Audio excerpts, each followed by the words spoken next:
good. I'm doing amazing since we're creating once more some superhero VFX. And if you follow along the channel, you know I love superhero VFX. Not only because they're so cool to create, but also because you request them non-stop. I really love for you to see that. I can see that you request them really non-stop. You want to see superhero VFX, and I love to create them for you guys. Today is no exception.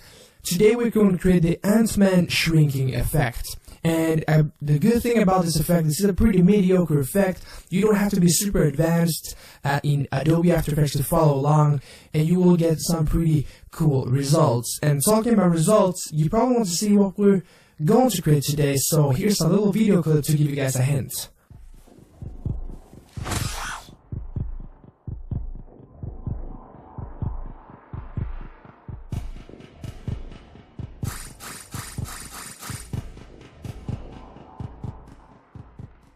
Alright, so now you have seen the result we want to get to, and now let's just start building this from scratch again and show you how to create this effect here. Before we go into that, I want to give you guys a little question to shoot out there. When we watch this shrinking clip here, you probably notice something happening with the camera movement. And some of you might be so pinpointed close to your eyes that you can see that it's actually a digital movement, and it is. But it's a pretty good simulation done digitally that simulates a real cameraman moving closer, and then at the end, even angling down the camera, a bit like following the shrinking happening over there. So this happens in 3D and it's very cool, but how to create this? It's not using any kind of wiggle expressions or scaling of the footage, because that wouldn't work. We have real depth of field here. We have real like camera stuff happening in the scene. And how I have created this is using 3D compositing. And if you have any interest in learning 3D compositing, which is basically exactly what you're seeing here, if I go to a custom view here, you can see that I have split up the clip in isolated, and then we have a digital camera moving around there. So to create this camera movement, and I won't be showing it in this tutorial, unfortunately, because that will take too much time. So if this tutorial hits 100 likes, I will give you guys a 3D compositing tutorial really soon. And if this video doesn't hit 100 likes, then I will drop it at some point. So here we have our effect here, and we want to recreate this, the shrinking effect, which looks pretty cool, and also this already shrink, this Ant-Man in the Ant-World version. Alright, so now we know what we want to do. Let's go ahead and jump in to build this effect from scratch. Alright, you ready? Let's go. So what we're going to do is begin with this exact same close-up shot here. That's what we're going to begin with. So what we need is two pieces of footage. We need a close-up clean plate, is just the background plate we see of the environment we're going to move in. And then we have a footage which is basically our talent, green screen or blue screened in front of there, so we can isolate the character from the background and use them as separate layers. So when you capture that, or if you don't want to capture it, you can also download my footage in the description down below. Like in every video, you have the possibility to download to train with my footage. So once you got that, let's go ahead and take our clean plate and drop it into a new composition. I will go ahead and rename this whole composition to tutorial, so we can keep ourselves nice and organized. And this is our clean plate we want to use. Then what we're going to take is our footage, or our blue screen, green screen footage here. You can see my sexy face over there. And let's line this up like real nicely here. Begin the clip somewhere around here. Having our stuff happening, having our acting. We just need a couple frames after that. Yeah, cool. There. Then we can hit the end key, which is to end the composition somewhere around there. We can zoom into the timelines, we can see more what's happening. So the next step after this is if we close up, we just have the background behind the blue screen. So what we do is we key out our guy here, myself, the character, and I won't dive deep in how to key out your footage, since I have a dedicated tutorial on how to do chroma keying. It's see inside Adobe After Effects. I will link that up in the cards, or you can find another tutorial on the internet, or since I expect you at this point that you know how to chroma key. So I'll be back at exact that point of time when I have chroma keyed out my footage. Alright, so now we have keyed out our footage. I have separated the clean plate and our character, so now we have full control of everything we do, so we can accomplish the effect easier, so we have a good result in the end. So it's really important we isolate the layers, or it would be really hard or not even impossible. Alright, so the next thing to do is to actually just scale the footage down. So what we do is we need to do the animation where the characters meet, like when I hit this, or with the watch, or my whatever the machine I hit here. So to scale me down, to minimize me, so when I hit him, I will scale down to a micro level. So how I do this is we go first ahead and use the anchor point tool to move our anchor points. Okay, it saves the project, that's good. Let's see the Y on our keyboard, or you see the pan behind tool, and the anchor point tool is therefore really important. That depending on where it is on the comp, all scaling action will happen from here. So if I put the anchor point here and start scale the footage, it will scale from that point. So if I start scaling it down to a minimized level and I go to 0, it's not real realistic. So I would minimize in this direction. Not only that, I don't have body left to do this. So what I do is go back, and then I will just move the anchor point just outside the frame, somewhere around here, a little bit on my right side here.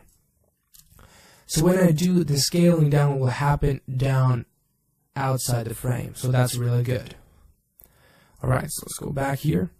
Let's hit the stopwatch of the scale. Go forward about 7 frames. So around here. And then let's go ahead and scale this down so we're outside the frame here. See how this looks like. That's a quick scale down. Let's put up some motion blur. Let's activate it for the clip and for the whole comp here. And now we have some speedy motion blurry thing going on here. Okay, thanks for watching that. Okay, I'm just kidding. We have a lot to do here.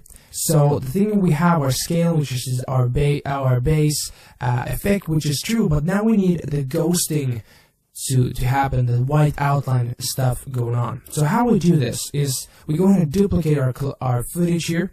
Control D to duplicate it. Let's go close that up. We can rename this to ghosting, and then let's go ahead and use the Control Shift D shortcut to split the layer at this point, just at the point where it begins the animation down, and just when it goes outside we can end this layer. So we just have this little small part of which we can use for the ghosting effect. So what we do now is go to the effects and presets and find the find edges effect here to give this a bit of a cartoonish look here. So what we do now is go just and click invert it.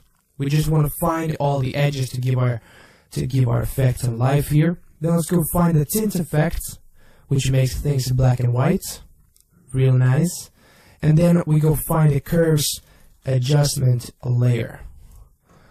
We can just boost up a little bit on the shadow side, so we can get some more details and more edges for our whole effect here. So if I would put this to the screen transfer mode, we will have a little bit more of these outlines here. Cool. Let's keep it on normal for now. Let's go ahead and close all the other layers here, so we can just see this layer. So what we do now is we go ahead and pre-comp this layer. Keep it called ghosting comp. Move all attributes and click OK. Oops. Fit that up. Let's go inside that ghosting layer. And once we are inside the comp, we can see this little brick that's basically the whole composition, and this is just a small part with all the frames of the animation happening. So what we're going to do now is just, let's disable motion blur, so we have just like frames of ourselves going up and down. Let's go ahead and modify this so we have the composition. This composition in the beginning of the animation, we can click the letter B on our keyboard to happen to start. In the beginning of the animation, click on the N key to go back, and or click the end. Then we can hold the Alt key and use the scroll wheel to zoom, and then so we can see our whole stuff here a little better. So this is what we have here, and what we need to do now is to render this out as image files. All right. So we want every frame to be one image file.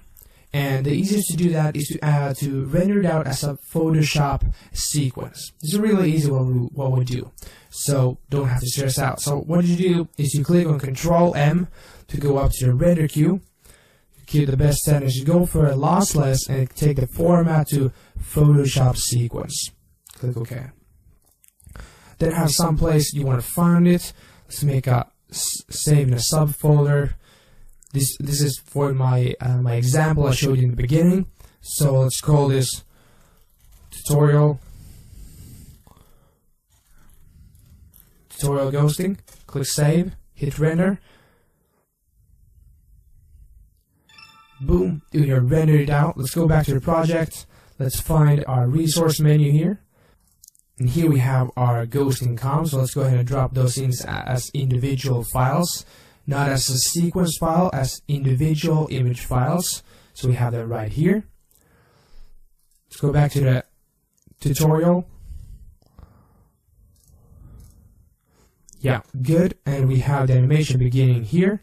So what we do now is frame by frame. What we do is we go ahead and add those images in. So we go ahead and add the first one in there. So this is the image, we don't have to see the example anymore. And what we do here is we go ahead and scale and fade this whole image. Alright? So that's what we're going to do. So what we do is hit S on our keyboard, hit the scale option, go forward like 6 frames, that could be good, and let's bump this up to something like 130 pixels. So it goes in about 6 frames, 130 pixels. Then click T for opacity, click Shift S so you can see the other keyframes, go to the same keyframe and drop it down to 0. So what we have here is basically a little just fade in of our first image. So now what we do is we repeat this process, this exact same process over and over again for all our images individually, with the difference that they're happening one frame at a time. So I would drop the 490, the next one, put it one frame. After, you can see the little blue cursor here happening over the timeline. You can put it one frame behind or after the normal layer. And what we do now is we can go ahead and take the scale, copy it from the previous, and then paste it, Control V here. Take the same for the opacity, Control C and Control V here. And let's make the mode to screen so we can see what's happening underneath. So boom. So now the next frame is also like going up, going down. We're having some ghosting action going on. So now we repeat this process over and over again so we get to our end result, or until we run out of frames.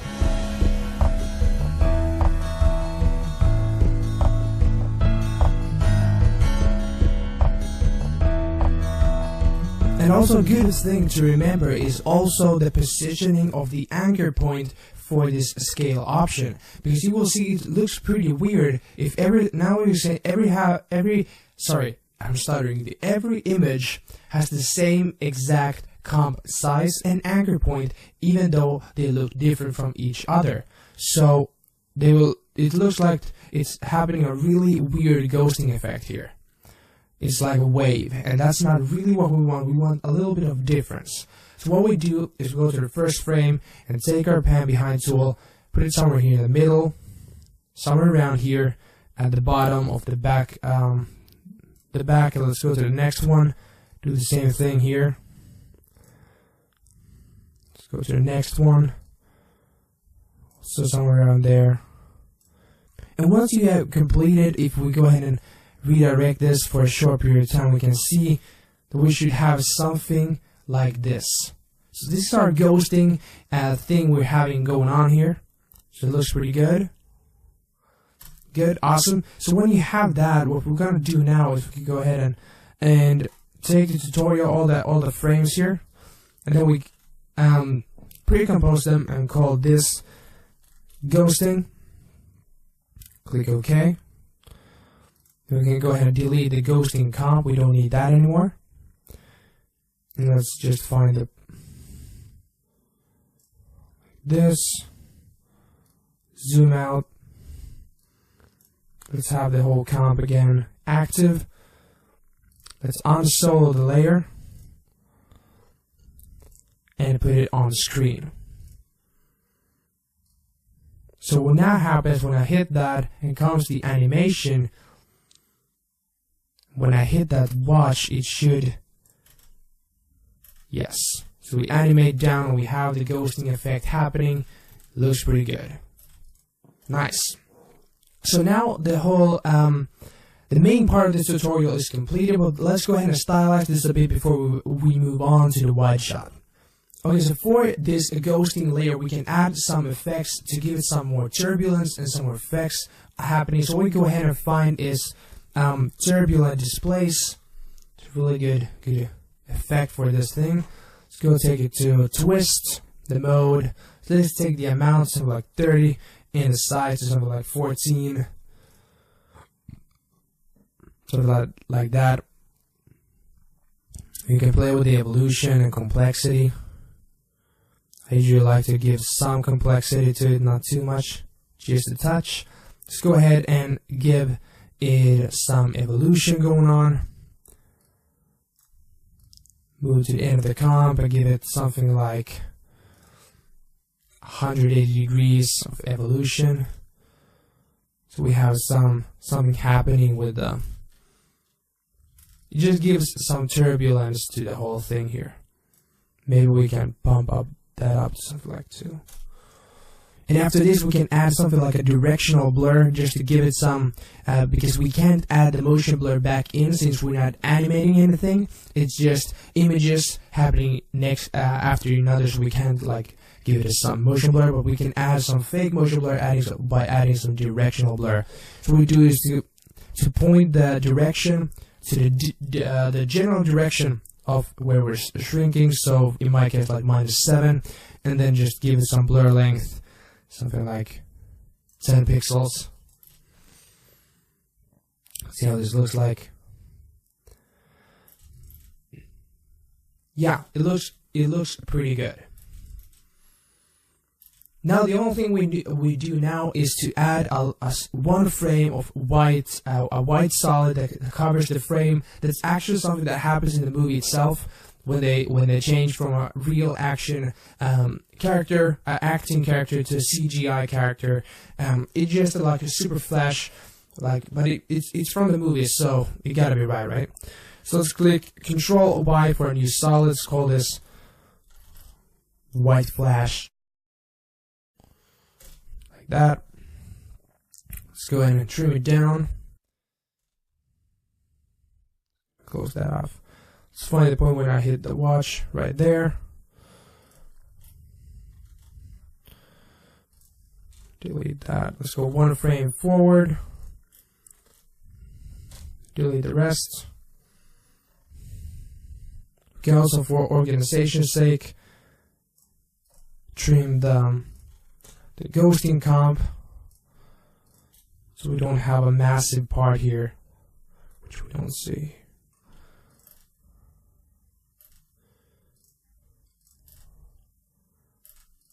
Alright, we're having something happening here.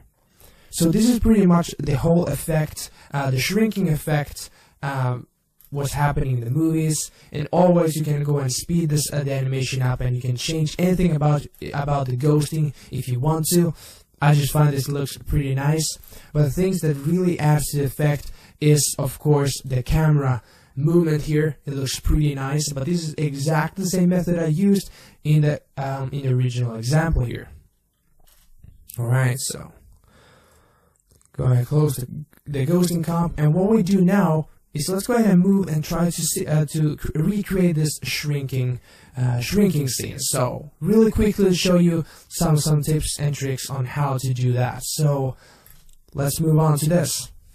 Alright, so moving on to the last part of this tutorial is to give that really the Ant-Man world or the shrinking or the shrink effect already happening. So I took the liberty to take my base footage, which is just a real macro shot of my floor, and then myself on a green screen, and just keyed myself out. So those are the two components you need. Is a full body.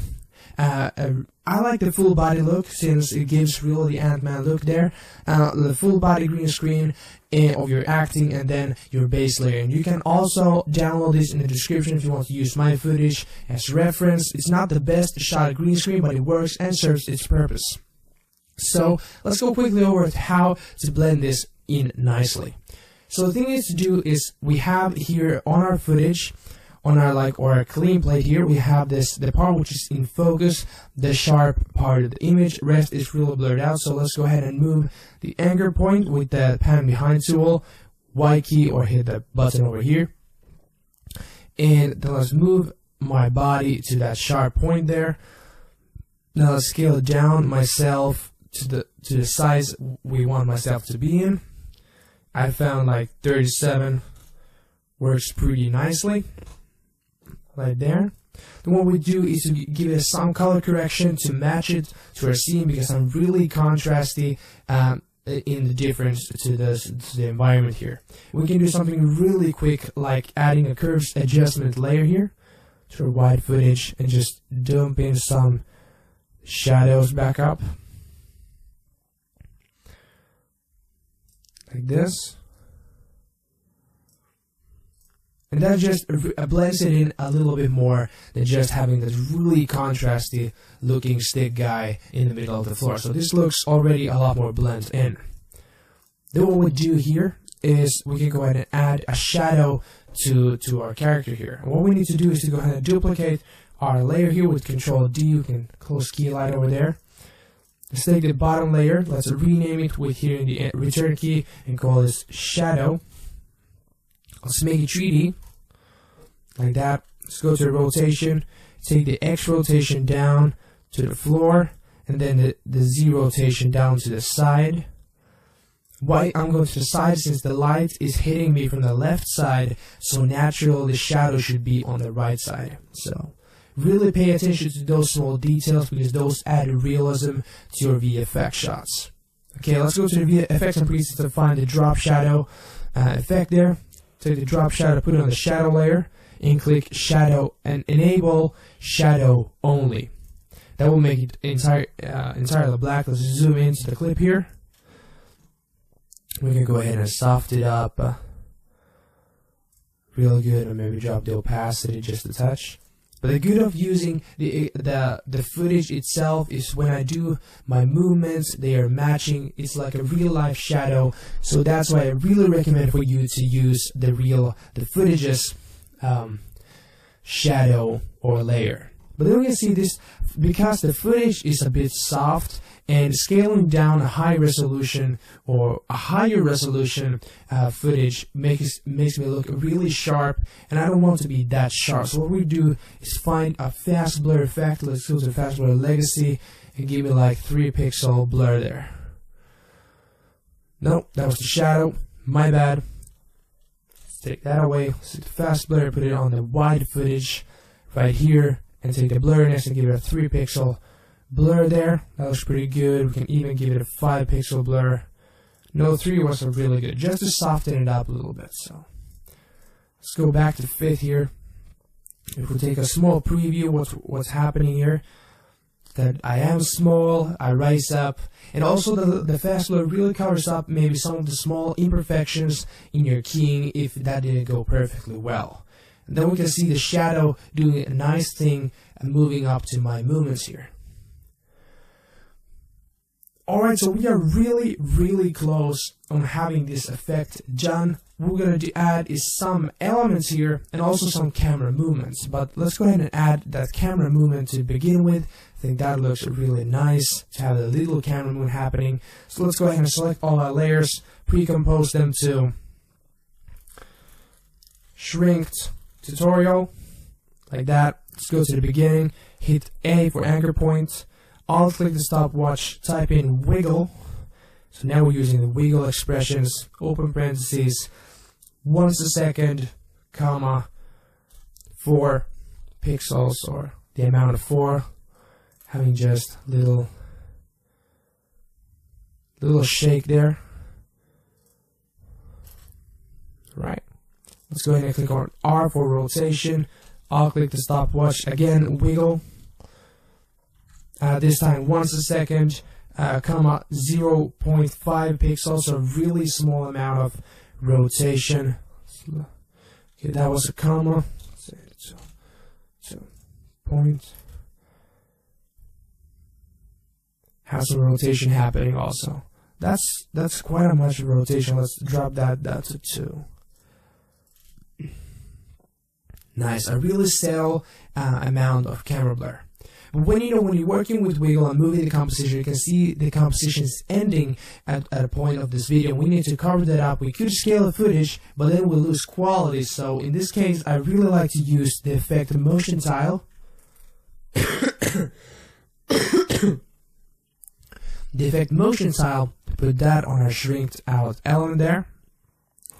Let's take the output width and height to something like 200 pixels and then mirror the edges. So now if we move the comp, we have like some extra room to play with, and that helps out so we don't lose any kind of resolution or quality. Nice. So now we have our small image, and I want to add one more element here, and that is some falling ashes particles that will blur out, and that will simulate like the dust particles happening on a microscopical level, since your eye don't see them really well. But when our character is really small down and we can see some big particles happening, that really helps sell the effect that this guy is really small down on Earth, so to speak. So what we do is I have some action VFX falling ashes in 2K resolution here. I will drop them over here, and they're really cool to have those products. And I actually have a promo code to their website that gives you 20% off the any purchases there, which is pretty cool. Check out that code in the description down below and get yourself some really cool stuff. They also have a lot of free elements. Definitely go check out Action VFX. They have amazing action stock footage for us VFX creators, so really go check those out. So this is just the falling ashes, but you can use any kind of dust particle or something you can find on the internet. They're full of them. You just have to search. So what I want to do is, since this is shot in 60 frames per second, I can time stretch this to two times, so it's double slower, so it's really slow and nice particle stuff happening. We'll go to scale this up. Let's go to find a lens, camera lens blur. Find the camera lens blur over there.